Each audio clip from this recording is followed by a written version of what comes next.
Nano, kami dari kelompok 13 akan menjelaskan mengenai tugas kedua kami tentang bisnis plan dan perkembangan dari startup serta perkembangan dari teknologi sekarang. Di sini di kelompok ini ada saya sendiri bernama Winardo, dan ada juga Siti Ramayani, Tiara Amalia, dan Ian Ariansa Sitorus. Di sini sejarah perkembangan bisnis model Canvas akan dijelaskan oleh Tiara. Silakan dipersilakan kepada Tiara. Baik, terima kasih. Di sini saya akan menjelaskan tentang sejarah dan perkembangan bisnis model Canvas. Biasanya perkembangan bisnis yang baik itu memiliki model bisnis yang efisien dan efektif dalam menjangkau target pasarnya. Model bisnis adalah jabaran strategi yang menyangkut berbagai aspek dalam bisnis tersebut menjadi satu kesatuan strategi yang utuh untuk menghasilkan keuntungan. Model tradisional biasanya dikenal dengan bisnis plan yang membutuhkan puluhan lembar untuk mendokumentasikan rencana bisnis. Pendekatan dokumen bisnis plan dianggap terlalu formal dan menghabiskan waktu yang lama dalam pembuatannya. Saat ini, telah ada model bisnis baru yang diperkenalkan oleh Alexander Osterwalder, yaitu bisnis model Canvas, berupa alat visual satu halaman yang memungkinkan startup tetap fokus pada penciptaan nilai, tidak lagi membuang-buang waktu dalam berpuluh-puluh lembar. Berikut adalah gambaran dan dasar teori bisnis model Canvas. Bisnis model Canvas adalah suatu strategi manajemen yang digunakan untuk merancang perencanaan bisnis menggunakan bisnis perusahaan berdasarkan posisi nilai perusahaan, produk, infrastruktur, pelanggan, dan keuangan. Berikut adalah gambaran dari dasar teori bisnisnya. Selanjutnya, elemen-elemen yang digunakan dalam Elemen-elemen yang digunakan dan cara pengimplementasiannya adalah sebagai berikut. Terdapat beberapa bagian di sini bisa dilihat dan tujuannya, misal dari key partners ke key activities, lalu dia ke value position, dan seterusnya. Selanjutnya akan dijelaskan oleh Lilina.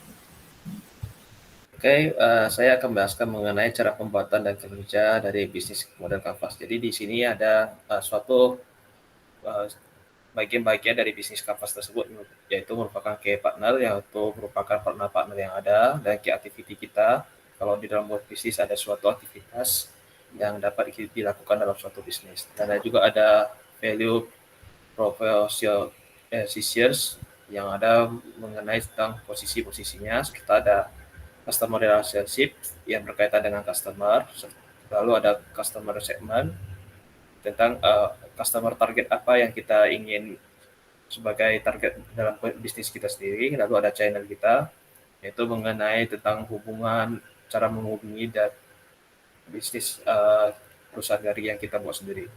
Lalu ada cost struktur, di mana ini merupakan suatu biaya ataupun pembiayaan dan pemasukan, serta ada key research yang merupakan referensi untuk bisa memulai suatu bisnis. Nah, ini merupakan suatu contoh penerapan dan penggunaannya. Di sini kita bisa melihat mengenai tahap-tahap dan bagian-bagian yang ada. Selanjutnya akan dijelaskan oleh Siti Ramayani. Persilakan kepada Siti.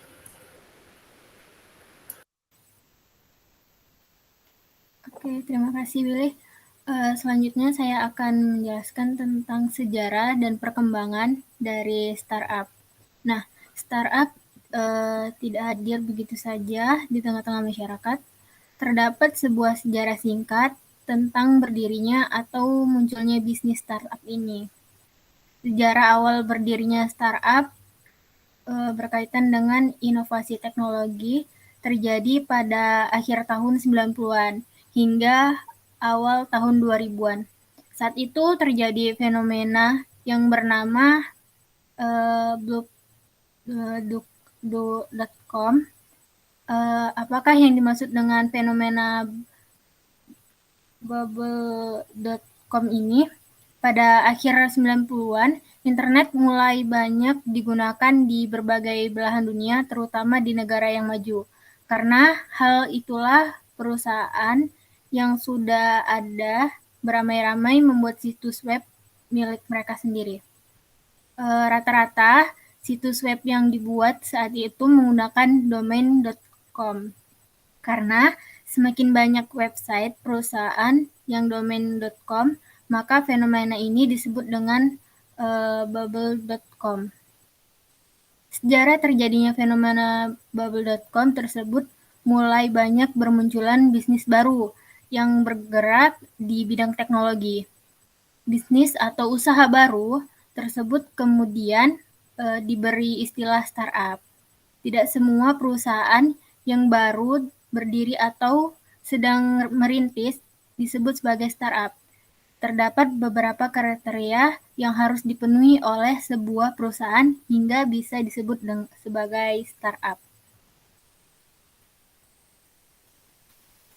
Nah, adapun gambaran umum karakteristik dari startup itu sendiri, startup artinya perusahaan yang baru masuk atau masih berada pada fase pengembangan atau penelitian untuk terus menentukan pasar maupun mengembangkan produknya. Ciri-cirinya seperti adapun ciri-cirinya. Yang pertama itu memiliki ide yang sangat inovatif dan distributif. Yang kedua, memiliki mobile application untuk mendukung core bisnisnya. Yang ketiga, sedang menjalani program-program dari investor sebagai akselerator atau inkubasi. Yang keempat, itu memiliki grow bisnis yang sangat cepat dibanding perusahaan-perusahaan lainnya. Yang kelima, masuk ulasan dari media-media yang memang khusus meluas startup. Yang terakhir yaitu masuk jangkauan radar investor.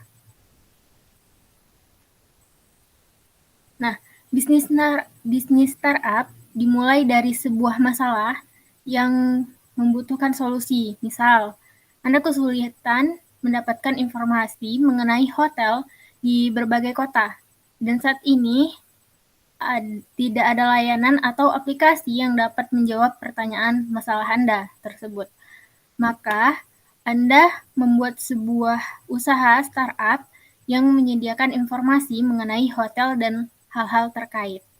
Tahapan startup, untuk memulai sebuah startup, ada tahapan yang umum dilakukan.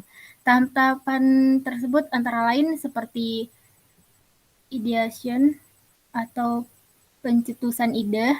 Yang kedua itu product development, pengembangan produk atau layanan. Yang ketiga, gathering user atau marketing, memasuki pasar. Yang keempat, rapid growth atau berkembang dengan pesat. Yang kelima itu ada maturity atau matang. Yang terakhir itu steady growth of or dexterity. Mohon maaf kalau salah bacanya. Ya, itu tetap berkembang atau menurun.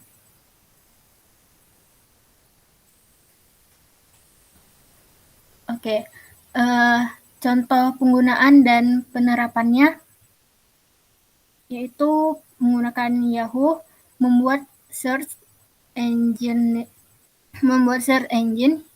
juga karena membutuhkan mereka. Pada awalnya, pendiri Yahoo membuat daftar situs-situs internet dalam sebuah direktori. Pada zaman itu, jumlah situs internet masih sedikit. Bayangkan, setiap hari hanya ada belasan halaman yang baru di internet.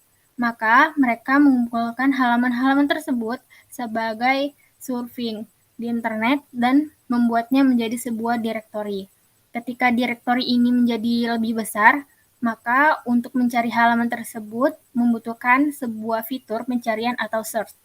Maka mereka harus membuat sebuah search engine. Jadilah search engine Yahoo. Seperti itu.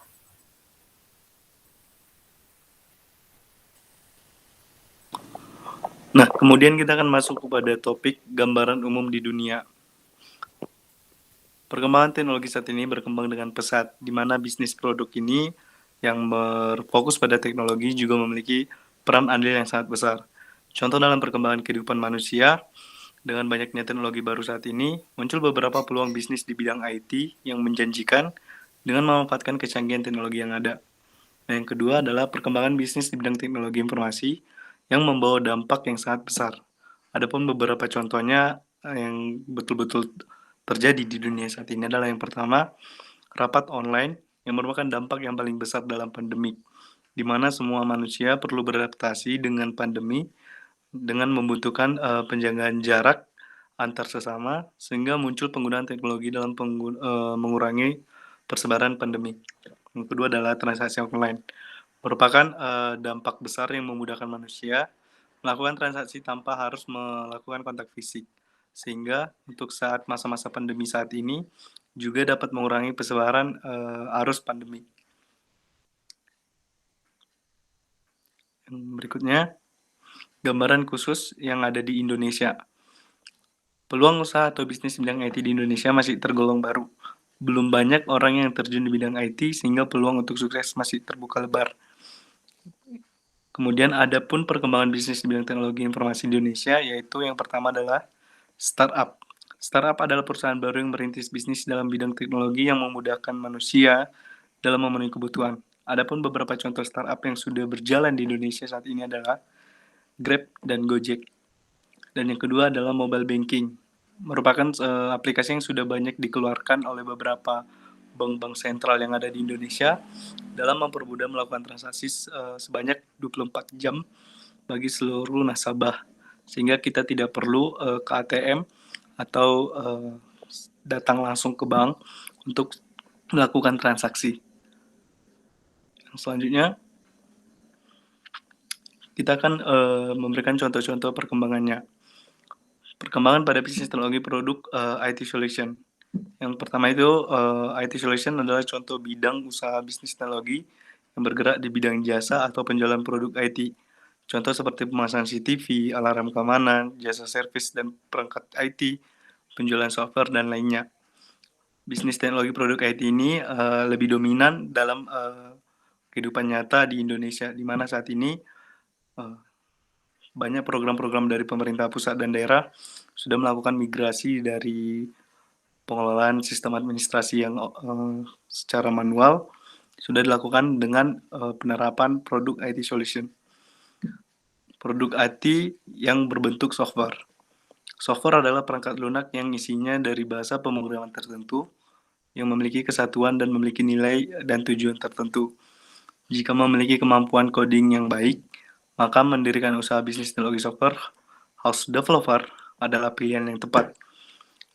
Sebagai developer dari software engineering, lebih kerap disebutkan, di mana kita harus memiliki banyak keahlian khusus, bukan hanya untuk lulusan, tapi kita akan berbicara secara skill, di mana untuk produk IT berbentuk software ini masih sangat banyak digunakan untuk membantu bisnis. Contohnya software akuntansi yang membantu pengusaha dalam mempermudah kegiatan yang berhubungan dengan keuangan dan akuntansi. Nah, sekian dari kelompok kami. Jika ada salah kata dan salah informasi, ada baiknya kita sama-sama belajar, kita sharing ilmu, dan kami ucapkan banyak terima kasih. Sekian dari kelompok kami.